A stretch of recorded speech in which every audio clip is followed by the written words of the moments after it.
Hello, আসসালামু আলাইকুম সুপ্রিয় শিক্ষার্থী। আশা করি তোমরা সবাই ভালো আছো। একটু সাউন্ড এবং লাইট ক্লিয়ার আছে কিনা একটু কমেন্টে তোমরা জানাবা। আজকে আমরা অর্থনীতি দ্বিতীয় পত্রের ধারাবাহিক ক্লাসে তোমাদেরকে স্বাগতম জানাচ্ছি। আজকে আমাদের ক্লাসের টপিক হচ্ছে দ্বিতীয় পত্রের চতুর্থ অধ্যায়, খুবই ইম্পর্টেন্ট একটা অধ্যায়, বাংলাদেশের জনসংখ্যা, মানব সম্পদ ও আত্মকর্মসংস্থান।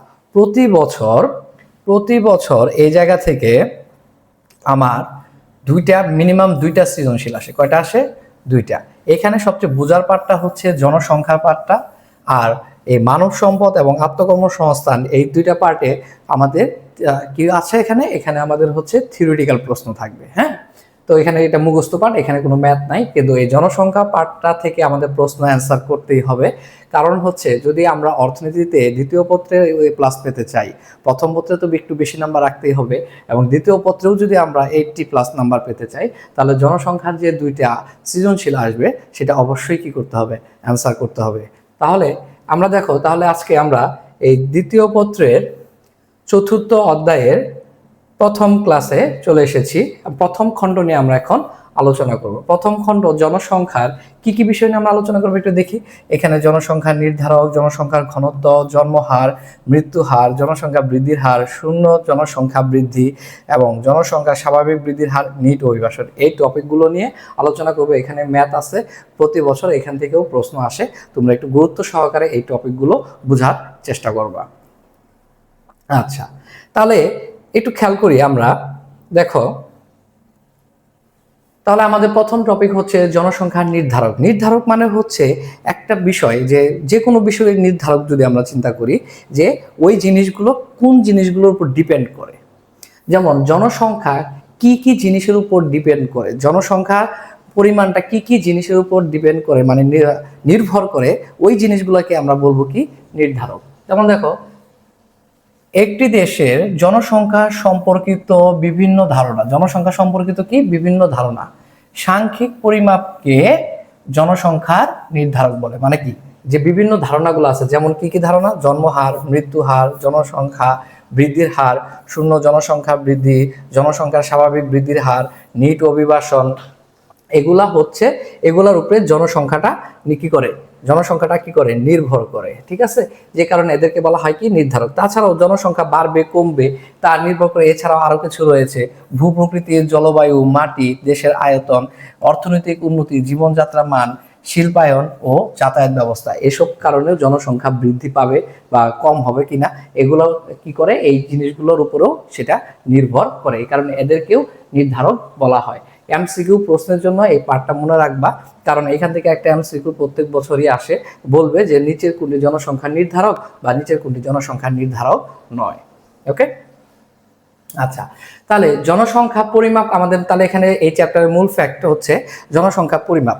যে পদ্ধতি বা প্রক্রিয়ার সাহায্যে কোনো স্থানে বসবাসকারী মানুষের সংখ্যা বা পরিমাণ সম্পর্কে ধারণা পাওয়া যায় তাকে জনসংখ্যার পরিমাপ বলে। মানে কত পরিমাণ জনগণ থাকে, এই সংখ্যা বা পরিমাণটা যে প্রক্রিয়ার মাধ্যমে আমরা জানতে পারবো, সেটাই হচ্ছে জনসংখ্যা পরিমাপ পদ্ধতি। আর এটা করার জন্য আমাকে কি করতে হয়, আদমশুমারি করতে হয়। বাংলাদেশে প্রথম আদমশুমারি হয়েছিল 1974 সালে, আর সর্বশেষ হয়েছে 2022 সালে। এটা একটু মনে রাখবা, 1974 সালে প্রথম আদমশুমারি সংগঠিত হয়। আদমশুমারি মানে হচ্ছে গণনার একটি প্রসেস। মানুষের জনগণ, আমাদের দেশে বা একটা দেশে কি পরিমাণ জনগণ থাকে, সেই জনগণের অনুযায়ী তাদের জীবনযাত্রার মানটা কেমন, এগুলো বিভিন্ন তথ্য সংগ্রহ করে কি হয়, আদমশুমারি। আদমশুমারি শুধু কিন্তু জনসংখ্যার সংখ্যা পরিমাপ করে না, তার জীবনযাত্রার মান থেকে শুরু করে সে কি কাজ করে, কিভাবে জীবিকা নির্বাহ করে, এক পরিবারে কতজন সদস্য, এই যে ব্যাপারগুলো আছে, এগুলো সবকিছু এখানে আসে। তার মানে কোনো দেশে একটি নির্দিষ্ট সময় পর পর, সেই সময়টা কি 10 বছর, বাংলাদেশে কি হয় 10 বছর, দেশের জনসংখ্যার বিভিন্ন দিক, যেমন সামাজিক ও আর্থিক স্থিতি, সামাজিক এবং আর্থিক স্থিতি জানার জন্য যে সুমারি বা গণনা করা হয় তাকে আদমশুমারি বলে। আমি কি এখানে কোথাও বলছি কতজন জনসংখ্যা আছে, সেই কথাটা কিন্তু আমি এখানে বলি নাই। এখানে কি বলছি, এখানে বলছি সামাজিক এবং আর্থিক স্থিতি জানার জন্য, সামাজিক এবং কি আর্থিক স্থিতি জানার জন্য, মানে কি অবস্থায় মানে ওই পরিবারের সদস্য বা ওই দেশের লোকজন থাকে, সেটাই হচ্ছে আমাদের কি আদমশুমারি। আচ্ছা, তারপরে প্রশ্নটা চলে যাই, জনসংখ্যার ঘনত্ব। প্রত্যেকটা জিনিসের ঘনত্ব হচ্ছে এটা একটা খালি, তার মানে এখানে ঘনত্ব কম। এখানে যত বেশি জিনিস আসবে তত বেশি এর ঘনত্ব কি হবে, বেড়ে যাবে, তাই না, পরিপূর্ণ হয়ে যাবে। তার মানে একটি দেশের যে মোট আয়তনের ভিতরে যত জনসংখ্যা থাকবে ঠিক তত এর ঘনত্ব বৃদ্ধি পাবে, তাই না। তাহলে জনসংখ্যা পরিমাপ করার জন্য আমরা আয়তন লাগবে আর কতজন জনগণ আছে, মানে প্রতি বর্গ কিলোমিটারে, মানে বাংলাদেশের আয়তন 1,47,570। তাহলে এই যে টোটাল আয়তনের ভিতরে কতজন জনগণ থাকে, মানে এই মোট জনগণকে যদি আমি মোট এরিয়া মানে টোটাল আয়তন দ্বারা ভাগ করি, এই যে মোট জনসংখ্যাকে মোট এরিয়া দ্বারা যদি আমি ভাগ করি, তাহলে আমি প্রতি বর্গ কিলোমিটারে কতজন লোক বাস করে তা আমরা জানতে পারবো। যেমন গ্রাম এলাকায় দেখা যাচ্ছে, গ্রাম এলাকায় কি হয়, গ্রাম এলাকায় লোকজন কম থাকে, ঘনত্ব কম থাকে, কিন্তু ঢাকায় ঘনত্ব কি থাকে, বেশি থাকে। ঢাকার ঘনত্বটা কি থাকে, মানুষজন বেশি থাকে, তাই না। ঢাকায় যেহেতু মানুষজন বেশি থাকে, গ্রামে কম থাকে, দুইটা মিলে সব মিলে যখন আমরা করাবো, গড়ে আমি প্রতি বর্গ কিলোমিটারে কতজন লোক বাস করে সেই তথ্যটা আমরা এখানে জানতে পারবো। কথাটা কি বুঝতে পেরেছো? তাহলে দেখো, তাহলে জনসংখ্যা ঘনত্ব মানে হচ্ছে একটি দেশের প্রতি বর্গ মাইল বা প্রতি বর্গ কিলোমিটারে কতজন লোক বাস করে তাকে বোঝানো হয়। সুতরাং জনসংখ্যা ঘনত্ব বলতে মোট জনসংখ্যার সাথে মোট আয়তনের অনুপাতকে বোঝায়। তার মানে কি, মোট জনসংখ্যা ভাগ মোট আয়তন। জনসংখ্যার ঘনত্ব ইংলিশ হচ্ছে ডেনসিটি অফ পপুলেশন। তাহলে ডেনসিটি অফ পপুলেশনের ক্ষেত্রে দেখতেছি ডিপি জনসংখ্যার ঘনত্ব, টিপি মানে হচ্ছে টোটাল পপুলেশন মানে মোট জনসংখ্যা, টিএ মানে হচ্ছে মোট আয়তন, টিএ মানে হচ্ছে কি, মোট আয়তন। তাহলে এখানে যেহেতু তথ্য দেওয়া আছে, দেখো 2023 সালের হিসাব অনুযায়ী বলছে বাংলাদেশে 17,48,210 জন, বাংলাদেশে এতজন লোক থাকে এবং মোট আয়তন হচ্ছে 1,47,570 বর্গ কিলোমিটার। তাহলে বাংলাদেশের মোট জনসংখ্যা হচ্ছে কত, বাংলাদেশের মোট জনসংখ্যা হচ্ছে বলছে 17,48,210 আর মোট আয়তন বলছে 1,47,570 বর্গ কিলোমিটার। তাহলে জনসংখ্যার ঘনত্ব কত, তার মানে জনসংখ্যার ঘনত্ব ডেনসিটি অফ পপুলেশন, ডিপি মানে হচ্ছে টিপি ভাগ টিএ।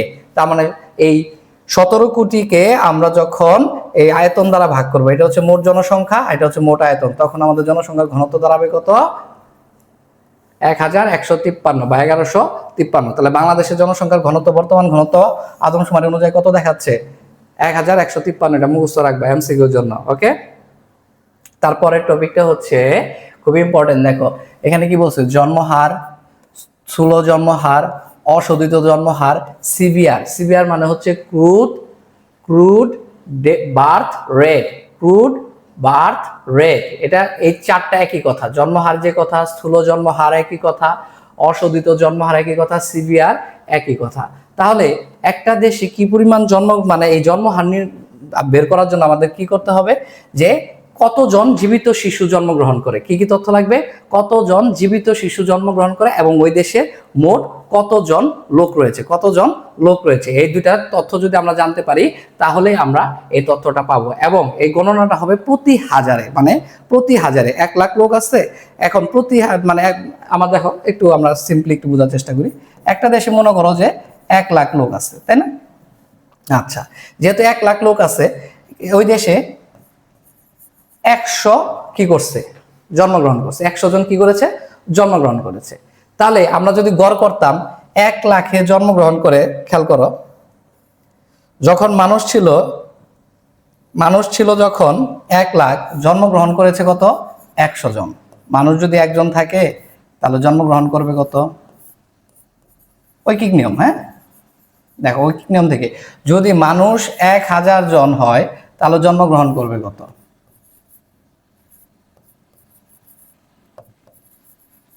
গুণ এখানে কি 1000। তাহলে দেখো জীবিত শিশুর সংখ্যা 100 ভাগ মোট জনসংখ্যা গুণ 1000, প্রতি হাজারে কতজন জন্মগ্রহণ করে। এখানে অ্যান্সারটা কি হবে, এখানে অ্যান্সার হবে একজন কি পার্সেন্ট না, পার্সেন্ট হবে না, কারণ হচ্ছে এখানে উত্তরটা হবে জন। প্রতি হাজারে কতজন শিশু জন্মগ্রহণ করে। তাহলে এখানে একটু তথ্যটা দেখি, সংখ্যাটা দেখি। কোন দেশে প্রতি বছর মোট জনসংখ্যার যতজন জনসংখ্যা আছে তার প্রতি হাজারে যে পরিমাণ জীবন্ত শিশু, কি শিশু? জীবন্ত শিশু জন্মগ্রহণ করে তাকে ওই দেশের কি বলে? জন্মহার বলে। খুবই ধীরে ধীরে বোঝার চেষ্টা করো, এত তাড়াহুড়া করে লাভ নাই, হ্যাঁ, কারণ এটা খুবই ইম্পর্টেন্ট একটা অধ্যায়। আমরা ধীরে ধীরে এই চ্যাপ্টারগুলো কমপ্লিট করবো এবং সব অর্থনীতির সব চ্যাপ্টার তোমরা পেয়ে যাবে। হ্যাঁ, আচ্ছা, তাহলে দেখো এই তথ্য অনুযায়ী আমাদের সূত্রটা কি বলতেছে? সূত্র সিবিআর বা স্থূল জন্মহার বা অশোধিত জন্মহারের সূত্র হচ্ছে একটি নির্দিষ্ট বছরে জন্মগ্রহণকারী জীবিত শিশুর মোট সংখ্যা এবং ওই নির্দিষ্ট বছরের মধ্য সময়ে, কি সময়ে? মধ্য সময়, যে সময়টা দেওয়া থাকবে, মানে যে মানটা দেওয়া থাকবে জনসংখ্যার, ওই মানটাই হচ্ছে মধ্য সময়ের মানটাই দেওয়া থাকে। এটা নিয়ে তোমার টেনশন করতে হবে না, কিন্তু সূত্র লেখার সময় তুমি মধ্য সময় সূত্রটা মানে এই লেখাটা একটু লিখে নিবা। তাহলে নির্দিষ্ট বছরের মধ্য সময়ে কি বলছে? মোট জনসংখ্যা গুণ কত? 1000। তাহলে এই যে সামেশন অফ বার্থ মানে জন্মগ্রহণ করছে, আর সামেশন অফ কি? পপুলেশন, গুণ কত? 1000। তাহলে একটা প্রশ্ন দেখো, এক বছরে ওই দেশে জীবিত শিশুর সংখ্যা কত? 30, আর মোট জনসংখ্যা কত? 10 কোটি। মোট জনসংখ্যা কত? 10 কোটি। সবসময় মনে রাখবা, লাখ মানে লক্ষ হলেই কয় শূন্য? লক্ষ হলেই তার পিছনে দিবা 5 শূন্য, কোটি হলেই তার পিছনে দিবা এইভাবে দিবা, আমি যেভাবে দিচ্ছি, লাস্টেরটা 3টা আর 2টা 2টা করে। তার মানে লাখ হলে 5 শূন্য, কোটি হলে কত শূন্য? 7 শূন্য। 30 লাখ, 30-এর পরে 5 শূন্য। 10 কোটি, 10-এর পরে কত শূন্য? 7 শূন্য। তাহলে এখানে যে তথ্য দেওয়া আছে আমরা বলতে পারি সামেশন অফ বি মানে হচ্ছে 30 লক্ষ, তাই না? তাহলে আমরা দিলাম এই যে 30 দেওয়ার পরে কয় শূন্য? 5 শূন্য। কয় শূন্য? 5 শূন্য। সামেশন অফ পপুলেশন, জনসংখ্যা আছে কয়জন? 10 কোটি। তাহলে আগে দিব 10, তারপর কোটি হলে কয় শূন্য? কোটি হলে 7 শূন্য। কথা কি বুঝছো? এই দুইটা তথ্য দেওয়া আছে। তাহলে আমরা যদি এই যে সামেশন অফ বি এখানে যদি মানটা বসাই দিই, সামেশন বি হচ্ছে 30, এই যে আমার মতো করে দিবা, হ্যাঁ, 5 শূন্য লেখার জন্য 2টা 3টা, 7 শূন্য আবার 10 কোটি, 7 শূন্য জন্য এই যে 2টা একটা সেট, 2টা আরেকটা সেট, তারপরে হচ্ছে 3টা, এই যে 7 শূন্য, 10-এর পরে 7টা শূন্য। তাহলে আমরা এখানে গুণ কত? এই 1000 দিতে কিন্তু আমরা ভুলে যাই, হ্যাঁ, ভোলা যাবে না। তাহলে গুণ কত? 1000। তাহলে আমরা এখানে লিখতে পারি, এই দেখো, এই 3টা দিয়ে এই 3টা কাটা, এটার সাথে এটা কাটা, এই 3টা দিয়ে এই 3টা কাটা, তাহলে এখানে মান আসে কতজন? মান আসে কতজন? 30 জন। কতজন? 30 জন। মানে অ্যান্সার হবে কতজন? 30 জন। তার মানে এটা দ্বারা কি বুঝাইলো? বা ওই দেশের জনসংখ্যার ভিত্তিতে হিসাব করে দেখা গেল জীবিত শিশুর সংখ্যা এবং মোট জনসংখ্যার হিসাব থেকে বোঝা গেল প্রতি হাজারে, মানে একটি নির্দিষ্ট বছরে প্রতি হাজারে 30 জন জীবিত শিশু জন্মগ্রহণ করে। তাহলে মৃত্যু হার, আচ্ছা, মরার কোনো আছে? শিশুও মারা যেতে পারে, সেখানে কি বয়স্ক মানুষও মারা যেতে পারে, মানে মানুষ, বাচ্চা কাচ্চা থেকে শুরু করে যারা মারা যায় তাদের টোটাল হিসাব। তাহলে ওই আমরা বলতে পারি এই যে মৃত্যু হার, স্থূল মৃত্যু হার, অশোধিত মৃত্যু হার বা সিডিআর, ক্রুড ডেথ রেট। তাহলে এটা থেকে আমরা বলতে পারি প্রতি বছর একটা দেশে মোট জনসংখ্যার প্রতি হাজারে, কত হাজারে? প্রতি হাজারে কতজন জন্মগ্রহণ করলে জন্মহার, প্রতি হাজারে কতজন মৃত্যুবরণ করে তাকে আমরা বলবো সেই দেশের মৃত্যু হার। যদি একটি দেশে এক বছরে 15 লক্ষ লোক মৃত্যুবরণ করে এবং মোট জনসংখ্যা যদি হয় কি 10 কোটি, তাহলে সামেশন অফ বি মানে 15 লক্ষ। তাহলে 15 দিয়া এই যে 15 লক্ষ, 5 শূন্য। সামেশন অফ পপুলেশন মানে হচ্ছে 10 কোটি, তার মানে 10 দিয়া কয় শূন্য? 7 শূন্য। তাহলে এই তথ্যটা পেয়ে গেছি। তাহলে এখানে যদি আমি বসিয়ে দেই কত? 15 লক্ষ, 15 লক্ষ, আবার 10 কোটি, 10 কোটি, গুণ এই যে ভাইয়া 1000 দিতেই হবে। গুণ কত? 1000 দিতেই হবে, না হলে কিন্তু ধরা খেয়ে যাবা। তাহলে আমরা যদি শূন্য শূন্য কাটি, এই 3 শূন্য 3 শূন্য কাটা, 2 শূন্য 2 শূন্য কাটা, এখানকার তিনটা শূন্য মিলায় এখানকার তিনটা শূন্য কাটা, রেজাল্ট আসলো কত? 15 জন। তার মানে এখানে বোঝা গেল মৃত্যু হার যখন 15, তখন বোঝা গেল প্রতি হাজারে কি, প্রতি হাজারে কতজন লোক মারা যাবে? 15 জন। তাহলে জন্ম হার আমার 30, মৃত্যু হার আমাদের আসছে কত? 15। আশা করি বুঝতে পেরেছো। হ্যাঁ, তার আমরা বুঝলাম প্রতি হাজারে যতজন শিশু জন্মগ্রহণ করে তাকে ওই দেশের কি বলে? জন্মহার বলে। আবার একটি নির্দিষ্ট বছরের প্রতি হাজারে যতজন শিশু মৃত্যুবরণ করে, যতজন লোক, শিশু না, যতজন লোক মৃত্যুবরণ করে তাকে আমরা বলবো কি? মৃত্যু হার। আচ্ছা, তাহলে এই যে জন্মহার এবং মৃত্যু হার, এটা থেকে কি হলো? জন্মেতেছে বেশি, মরতেছে কম। এদের জন্মহার 30, মৃত্যু হার আমাদের আসছিল কত? 15। তাহলে আমরা বলবো এই দেশে তাহলে স্বাভাবিক বৃদ্ধির হার, কারণ স্বভাবতই জন্মগ্রহণ করলে স্বাভাবিক নিয়ম অনুযায়ী মানুষ যা হিসাব করে যে সব, এর কারণে বলছে এখানে স্বাভাবিক কি, জনসংখ্যার কি স্বাভাবিক বৃদ্ধির হার। তাহলে আমরা এখান থেকে একটা জিনিস খেয়াল করি, দেখো যেহেতু স্বাভাবিক বলছে, আমরা স্বভাবতই মানুষ বুঝবে কি জন্মগ্রহণ করলে বাড়ে আর মৃত্যুবরণ করলে কমে। তাহলে বৃদ্ধি পাইলে কতটুকু? তাহলে এই স্বাভাবিক বৃদ্ধি হারের জন্য আমরা এখানে কি করব? জন্মহার মাইনাস কি মৃত্যু হার ভাগ কত? 1000 আর গুণ কত? 100। এখানে গুণটা আসছে কত? 100, যে কারণে অ্যান্সার হবে কি পার্সেন্টে 100। মানে বলতেছে প্রতি হাজারে জন্মহার এবং মৃত্যু হারের যে স্বাভাবিক বৃদ্ধির হার, জনসংখ্যা যে দেখো প্রতি হাজারে যতজন জন্মগ্রহণ করছে, মানে কি যে জন্মহার আর এই যে মৃত্যু হারের পার্থক্যকে জনসংখ্যার স্বাভাবিক বৃদ্ধির হার বলে। জনসংখ্যার কি বলে? স্বাভাবিক বৃদ্ধির হার বলে। জন্মহার হার আছে কিন্তু জন্মহার এবং মৃত্যু হার এই দুইটা হার কিন্তু প্রতি হাজারে হিসাব হয়েছে, কিন্তু এই যে স্বাভাবিক বৃদ্ধির হারটা হিসাব হয়েছে কিসের ভিত্তিতে? স্বাভাবিক বৃদ্ধির হার প্রতি 100 জনের ভিত্তিতে।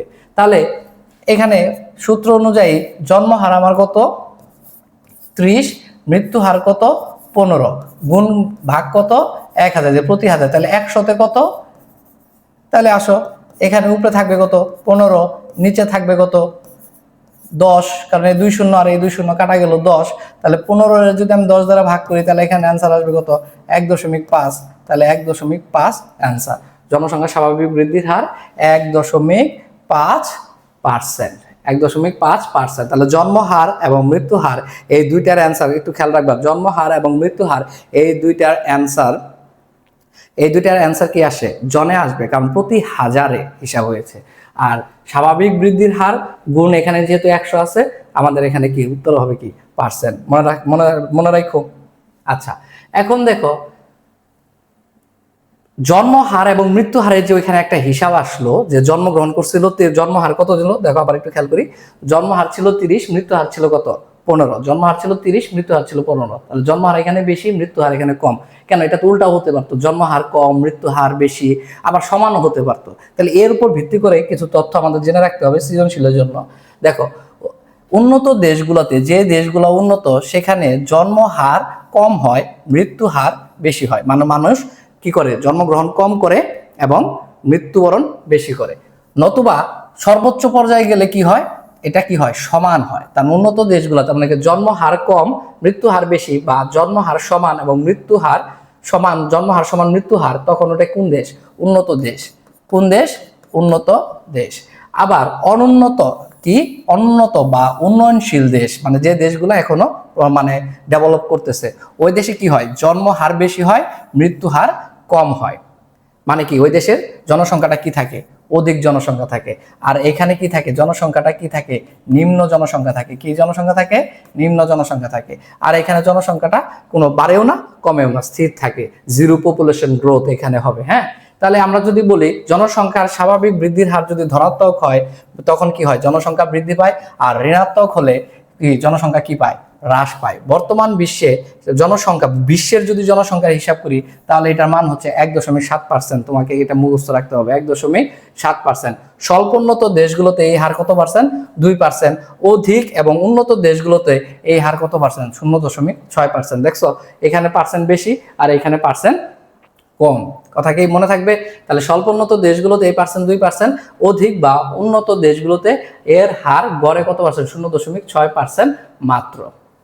ততগুলা খাতায় সুন্দর করে নোট করে রাখবা। হ্যাঁ, এর বাইরে থেকে বই থেকে আর কিচ্ছু করতে হবে না। আমি যা তথ্য লাগবে এমসিকিউ থেকে শুরু করে যা তথ্য ছিল জন্য যা তথ্য লাগবে লাইন টু লাইন এখানে দেওয়া আছে, খাতা কলম নিবে এবং সবগুলো আমার সাথে ভিডিওর সাথে সাথে কি করে নিবা, সাথে সাথে তোমরা নোট করে নিবা। হ্যাঁ, আচ্ছা, তাহলে এখানে আগেরটা ছিল স্বাভাবিক বৃদ্ধির হার, এখানে কি বলছে শুধু বৃদ্ধির হার।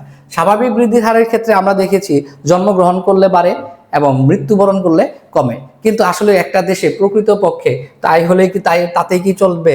একটা দেশে দেখো, এখানে একটা দেশের হিসাব যদি আমি করি, এই দেশে থেকে মানুষ যখন চলে যায়, এই দেশ থেকে মানুষ কি হয়েছে, বাইরে চলে গেছে, তাহলে জনসংখ্যা কমবে না। আবার বাইরে থেকে যদি মানুষ এই দেশে আসে তাহলে কি হবে, জনসংখ্যা বাড়বে না। তাহলে এই যে জনসংখ্যা যদি বাইরে চলে যায় এবং জনসংখ্যা যদি বাইরে থেকে আসে, চলে যাওয়া মানে হচ্ছে এখানে বলতেছি ই আর আশাকে বলতেছি আই। অনেকে বলে ইন্টার এক্সিট, নো, আসল মিনিং কিন্তু ইন্টার এক্সিট না। আসল মিনিংটা আমরা সামনে তোমাকে দেখাচ্ছি। আচ্ছা দেখো, তাহলে এই যে একটা আসলে বাড়ে এবং গেলে কমে। এই যে আয় দ্বারা আসলো মানে যদি দেশের ভিতরে প্রবেশ করে, তার মানে কি বাইরে থেকে দেখো বহিরাগত, বাইরে থেকে কি করছে, ভিতরে প্রবেশ করছে, বা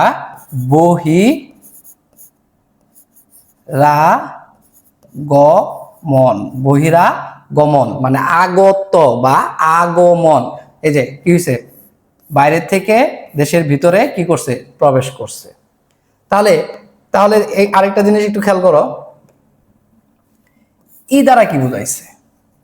ই দ্বারা বুঝাইছে দেখো, এই দেশের থেকে লোকটা বাইরে কি করছে, চলে গেছে। তাহলে আমরা এটা বলবো বহির্গামী,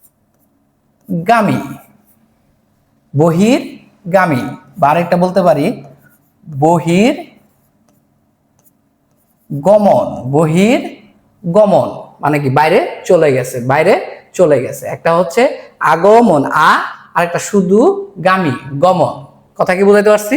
তাহলে এখানে দেখো জন্মহার, এখানে কি বলছে, জন্মহার সাথে বহিরাগমন। এই যে জন্মহারের সাথে মানে কি জন্মগ্রহণ করলেও বাড়ে এবং বাইরে থেকে দেশে আগমন করলেও কি হয়, আগমন করলেও কি হয়, বাড়ে। এই কারণে এরা দুইটা যোগ হয়েছে, মাইনাস মৃত্যু হার প্লাস বহির্গমন, মারা গেলেও কমে এবং বহির্গমন বাইরে চলে গেলেও কমে, ভাগ 1000 গুণ 100।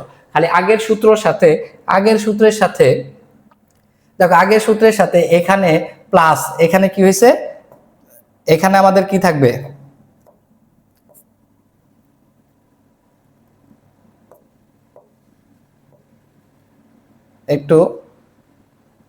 একটু খেয়াল করি দেখো, এখানে আমাদের কি থাকবে, এখানে শুধু প্লাস, ওই যে বাইরে থেকে যে আসলো এরা যোগ হয়েছে, আর এখানের সাথে প্লাস হয়েছে কারা, যারা চলে গেছে। তারপরে দুই পাশে কি হয়েছে, দুইটা ব্রেকেট হয়েছে, জাস্ট এইটুকু পার্থক্য। আর 1100 সব একই থাকবে। হ্যাঁ, আচ্ছা, তাহলে আমরা এটুকু তো আশা করি বুঝে ফেলেছি, তাহলে এই সূত্রটা আমাদের জন্য রেডি হয়েছে। স্বাভাবিক বৃদ্ধির হার হলে শুধু জন্ম হার হইতো আর মৃত্যু হার হইতো।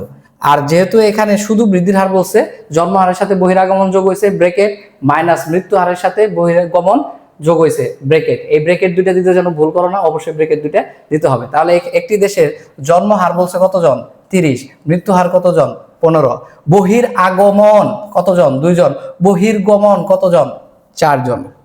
তাহলে এখানকার অ্যান্সার আমরা কিভাবে লিখবো, এখানকার জন্মহার কত, জন্মহার হচ্ছে 30 যোগ আসছে কতজন, 2, এই যে ব্রেকেট, এটা সূত্রের মাইনাস, আবার ব্রেকেট, মৃত্যু হার কত 15 প্লাস চলে গেছে কতজন, 4 জন, ব্রেকেট, নিচে কত 1000, পাশে কত 100। তাহলে উপরে হবে কত, উপরে হবে 32 মাইনাস কত 19, দুইটা থেকে নিচে শুধু থাকবে কত 0। তাহলে 32, এখানে থাকবে কত 13, বিয়োগফল 13, আর ভাগ কত, ক্যালকুলেটর দিয়ে করবা 1.3, উত্তর 1.3 কি পার্সেন্ট, কারণ এখানে কি আছে গুণ 100।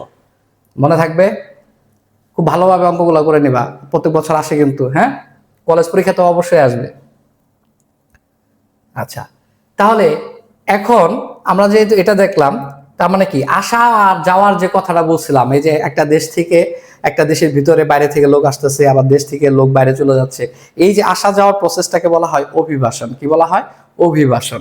আচ্ছা, তাহলে এখান থেকে বলছে এই যে এখানে যে কি বহিরাগত, বাইরে থেকে যে আগত, যাকে বলতেছে আমরা কি আয় দ্বারা, এর অনেকে বলে ইন্টার। নো, ইন্টার কিন্তু ভালো মানে মূল জিনিস না, এটা হচ্ছে ইমিগ্রেশন। যখন পাসপোর্ট নিয়ে বিমান থেকে নামে, তখন এয়ারপোর্টে দুটা গেট থাকে, একটা গেট থেকে মানুষ ওই এয়ারপোর্ট থেকে দেশের ভিতরে ঢুকে, ওখানে লেখা আছে ইমিগ্রেশন, পাসপোর্ট ইমিগ্রেশন করতে হয়। হ্যাঁ, বা একটা দেশ থেকে আরেকটা দেশে যাওয়ার জন্য পাসপোর্ট ইমিগ্রেশন করেই কিন্তু মানে এয়ারপোর্টে ঢুকতে হবে। আবার আরেকটা হচ্ছে ইমার্জিং, মানে ওই দেশ থেকে যখন মানে আরেক দেশের থেকে যখন চলে যাবে, তখন ওইখানে গেটের গায়ে লেখা থাকে ইমার্জিং। তাহলে ইমার্জিং মানে হচ্ছে কি আউটগোয়িং। ইমার্জিং মানে কি আউটগোয়িং। এই আই এবং এই জায়গা থেকেই আসছে।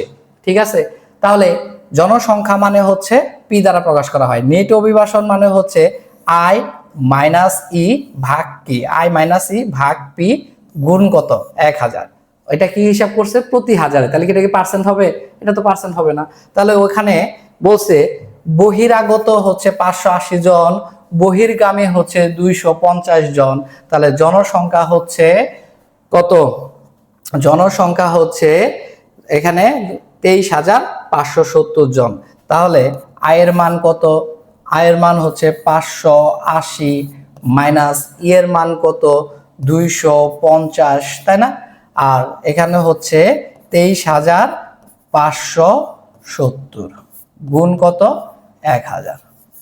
এটা ক্যালকুলেটর দিয়ে তোমরা করে নিবা। বিয়োগফল ভাগ করে 1000 দ্বারা গুণ করলেই অ্যান্সারটা চলে আসবে। আচ্ছা, তাহলে এই যে জনসংখ্যা আসলো এবং গেল, একে বলা হচ্ছে জনসংখ্যার কি? জনসংখ্যার স্থানান্তর। কি বলা হচ্ছে? জনসংখ্যা স্থানান্তর। মানে স্থায়ীভাবে বসবাস করার জন্য, দেখো বসবাসের স্থান স্থায়ীভাবে পরিবর্তন করাকেই কি বলা হয়? স্থানান্তর। একটি নির্দিষ্ট দেশের সীমানার মধ্যে হতে পারে, এটা কি সীমানার মধ্যে হতে পারে, আবার সীমানা কি হতে পারে? অতিক্রম করেও হতে পারে। মানে রাজশাহী থেকে চট্টগ্রাম, চট্টগ্রাম থেকে রাজশাহী, ঢাকা থেকে ময়মনসিংহ, ময়মনসিংহ থেকে ঢাকা, এই যে ব্যাপারটা আছে, এটা হচ্ছে জনসংখ্যার কি? স্থানান্তর। তাহলে আন্তর্জাতিক অভিগমন কখন হবে?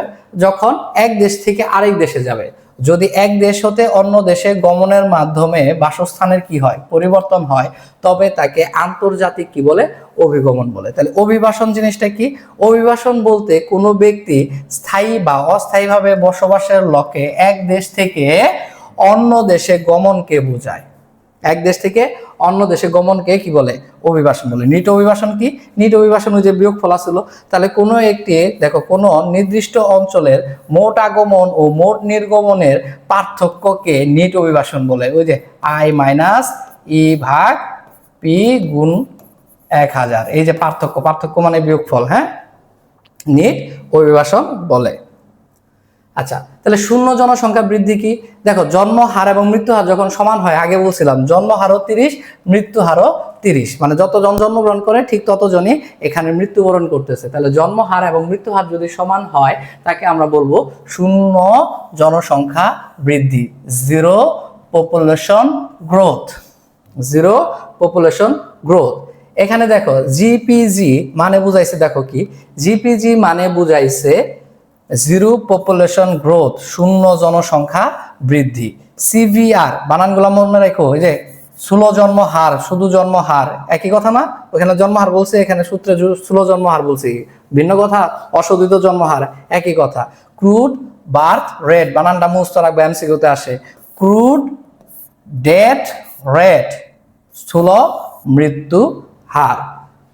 তাহলে জিপিজির সংজ্ঞা হচ্ছে সিভিআর মাইনাস কি সিডিআর, স্থূল জন্ম হার মাইনাস স্থূল মৃত্যু হার, দুটার মান কত? 30 মাইনাস 30, রেজাল্ট 0। এখানে পার্সেন্ট দেওয়ার দরকার নেই, জিরোর সাথে কোনো কিছুই চলে না। ওকে, আচ্ছা, তাহলে সৃজনশীল প্রশ্নটা কিভাবে আসবে? দেখো 2021 সালের মধ্য সময়ে ক দেশের মোট জনসংখ্যা ছিল 17 কোটি, তাই না? মোট আয়তন ছিল 1,47,570 বর্গ কিলোমিটার। আচ্ছা, মোট জীবিত শিশুর সংখ্যা 25 লক্ষ এবং ওই দেশে বহির আগমন করছে কত? 80,000 এবং বহির্গমন করছে কত? 4 লাখ। 80,000 আইছে, 4 লাখ চলে গেছে, এই তথ্যটাই দিছে। তা আমার আগে প্রশ্নটা দেখতে হবে কি কি লাগবে, ঘনত্ব। আর ঘনত্ব লাগার জন্য আমার কি লাগবে? ঘনত্ব মানে হচ্ছে, ঘনত্বের জন্য আমার কি লাগে? টোটাল পপুলেশন লাগে আর টোটাল কি লাগে? এরিয়া লাগে। আর কিছু লাগে? তাহলে দেখো টোটাল পপুলেশন 17 কোটি, 17 পরে কয় শূন্য? 7 শূন্য। আয়তন 1,47,570 বর্গ কিলোমিটার। ঘনত্ব ডিপি মানে এই যে টি, টোটাল পপুলেশন ভাগ টোটাল এরিয়া। তাহলে এই যে 17 কোটি ভাগ 1,47,570, এই যে মান চলে আসছে 99 যেহেতু আসছে, এখানে তুমি একটু বাড়ায়া এটা কি করতে পারো? 1152 জন প্রায়। যদি এটাই রাখো তাহলে প্রায় লেখার দরকার না, আর যদি এটা দাও তখন কি লিখবা?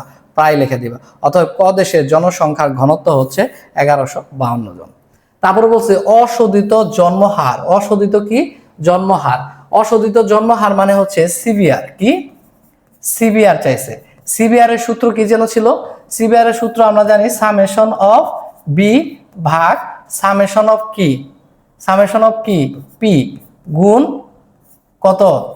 1000। সামেশন অফ পি গুণ কত? 1000। মানে জীবিত শিশুর সংখ্যা ভাগ মোট জনসংখ্যা গুণ 1000। তাহলে জীবিত শিশুর সংখ্যা কত? 25 লাখ। তাহলে আমরা এখানে জন্মগ্রহণকারী মোট জীবিত সংখ্যা সামেশন অফ 25 এর পরে কয় শূন্য? 5 শূন্য। এবং মধ্য সময় মোট জনসংখ্যা পি ইকুয়াল টু কত? 17 কোটি। তাহলে 17 পরে কয় শূন্য? 7 শূন্য। এই যে সিবিআর মানে হচ্ছে নির্দিষ্ট বছরে জন্মগ্রহণকারী কি জীবিত শিশুর মোট সংখ্যা ভাগ নির্দিষ্ট বছরের মধ্য সময়ে মোট জনসংখ্যা গুণ 1000। তোমরা যদি এটা মনে রাখতে না পারো তাহলে এই সূত্রটা মনে রাখবা, রেখে যে মান বসাই দিবা, ক্যালকুলেশন করবা 14.17। তাহলে জন্মহার কত? 14.17 জন। কারণ কি এখানে প্রতি হাজারে হিসাব হয়েছে, আগেই বলে নিছিলাম। হ্যাঁ, আচ্ছা। তাহলে ওই প্রশ্নে ঘ নম্বর প্রশ্নে কি আসছে দেখো, বলছে নিট অভিবাসনের হার নির্ণয় করতে। নিট অভিবাসনের হারের ভিত্তিতে উক্ত দেশের আর্থ সামাজিক অবস্থা বর্ণনা করো। তাহলে নিট অভিবাসন, এই প্রশ্নটা কিন্তু খুবই ইম্পর্টেন্ট, প্রত্যেক বছর বারবার ঘুরাই ঘুরাই এই প্রশ্নটাই আসতেছে। হ্যাঁ, একটু খেয়াল করো। দেখো এখন নিট অভিবাসন মানে কি? নিট অভিবাসনের সূত্রটা ছিল কি মনে আছে? এই যে আই মাইনাস ই ভাগ পি গুণ 1000, এই সূত্রটা ছিল না? তাহলে এখানে আইলোকে গেলোকে মোট জনসংখ্যা, তাহলে কত জন আসছে দেখো। ওই দেশে বহির আগমন, বহির আগমন, আগমন মানে হইতেছে আইসে, যে আয়ের মান আইসে, আয় কত? 80,000। তাহলে আই ইকুয়াল টু আমরা বলবো 80,000। এই যে হাজারের পরে 3 শূন্য, মানে দুইটা করে পারে। হাজার মানে 3, লাখ মানে 5, কোটি মানে 7 শূন্য। আর বহির্গমন কি বলছে? বহির্গমন মানে চলে গেছে। বহির্গমন মানে কি? চলে গেছে, চলে গেছে মানে হচ্ছে ই এর মান কত? 4 লাখ। 4-এর পরে 5 শূন্য, এটা মাথায় রাখতেই হবে, কারণ পরীক্ষার হলে তুমি এই শূন্য নিয়ে চালে পড়বা। এই যে 4-এর পরে 5 শূন্য। জনসংখ্যা 17 পরে এই যে কোটি, 17 কোটি, জনসংখ্যা 17 কোটি। তাহলে নিট অভিবাসন আই মাইনাস ই ভাগ পি গুণ 1000। এই যে 80,000 আইসে, 4 লাখ কি হয়েছে? চলে গেছে। তাহলে কি বেশি চলে গেছে না? 17 কোটি করলে গুণ এখানে কি দিছি? 1000। অ্যান্সার কি আসে? -0.001। রেজাল্ট কি? নিট অভিবাসনের হার কি মাইনাস আসছে না? মাইনাস আসা মানে হচ্ছে ওই দেশের জনসংখ্যা কম আসতেছে কিন্তু বেশি চলে যাচ্ছে। এখন তোমরা আমাকে বলো, এখানে আর্থসামাজিক অবস্থা কোন দেশে এই ঘটনাটা ঘটে? যে দেশের আর্থসামাজিক অবস্থা ভালো, মানুষ চায় ওই দেশে থাকতে। যেমন আমেরিকা, বাংলাদেশ থেকে আমেরিকায় লোক যাচ্ছে, কিন্তু আমেরিকার লোক কি বাংলাদেশে ওইভাবে আসতেছে? কারণ বাংলাদেশের আর্থসামাজিক অবস্থা ভালো না। তাহলে নিট অভিবাসনের হার যদি ঋণাত্মক হয় মানে চলে যায় বেশি, চলে যায়, যদি কেউ চলে যায় বেশি, আসে কম, ফিরে আসে কম বা আসে কম। এই যে এই দেশটার কি হবে? নিট অভিবাসনের হারটা কি হবে? ঋণাত্মক হবে। আবার একটু খেয়াল করি, যদি আসে বেশি, চলে যায় কম, তাহলে ওই দেশের আর্থসামাজিক অবস্থাটা কি হবে? ভালো হবে, কারণ নিট অভিবাসনের মান কি হবে? ধনাত্মক হবে। তাহলে একটি দেশে বিভিন্ন কারণে নিট অভিবাসনের হ্রাস বৃদ্ধি ঘটে, যেমন কর্মসংস্থান, শিক্ষা, নগরায়ন, ব্যবসা বাণিজ্য, সুযোগ সুবিধা, বৈবাহিক সম্পর্ক, প্রাকৃতিক দুর্যোগ, বৈষম্যমূলক আচরণ, ধর্মীয় অনুভূতি, রাজনৈতিক অবস্থা ইত্যাদির কারণে নিট অভিবাসনে যে পরিবর্তন ঘটে থাকে। নিট অভিবাসনে এই হার ধনাত্মক মানে ওই দেশটির আর্থসামাজিক অবস্থা কি ভালো, আর এই দেশে অন্য দেশ থেকে মানুষ এসে বসবাস করতে চায়। আর নিট অভিবাসনের হার ঋণাত্মক মানে দেশটির আর্থসামাজিক অবস্থা ভালো নয়, এই দেশ থেকে অনেক মানুষ বাইরের কোনো দেশে বসবাস করার জন্য চলে যেতে চায়। তাহলে ক দেশে নিট অভিবাসনের হার ঋণাত্মক, তাই দেশটির আর্থসামাজিক অবস্থা ভালো নয়। একদম এইভাবে লিখলে তোমাকে 4-এ 4 দিতে শিক্ষকরা কি থাকবে, বাধ্য থাকবে। আবার তোমরা যারা পিডিএফ নোট পেতে চাও, আমার হোয়াটসঅ্যাপ নাম্বার আছে, আমার হোয়াটসঅ্যাপ নাম্বারে যোগাযোগ করবা, আর প্লিজ শেয়ার অ্যান্ড সাবস্ক্রাইব করে দিবা। আর আমার যে এটা হচ্ছে আমার হোয়াটসঅ্যাপ নাম্বার, এই নাম্বারে যোগাযোগ করবা এবং ধারাবাহিক ক্লাসগুলোতে আমরা অর্থনীতির ভয়টাকে একদম জয় করে ফেলবো। আশা করি সবাই ভালো থাকবা। আমরা নেক্সট ক্লাসে আবার তোমাদের ধারাবাহিক ক্লাসে নিয়ে চলে আসবো। আল্লাহ হাফেজ।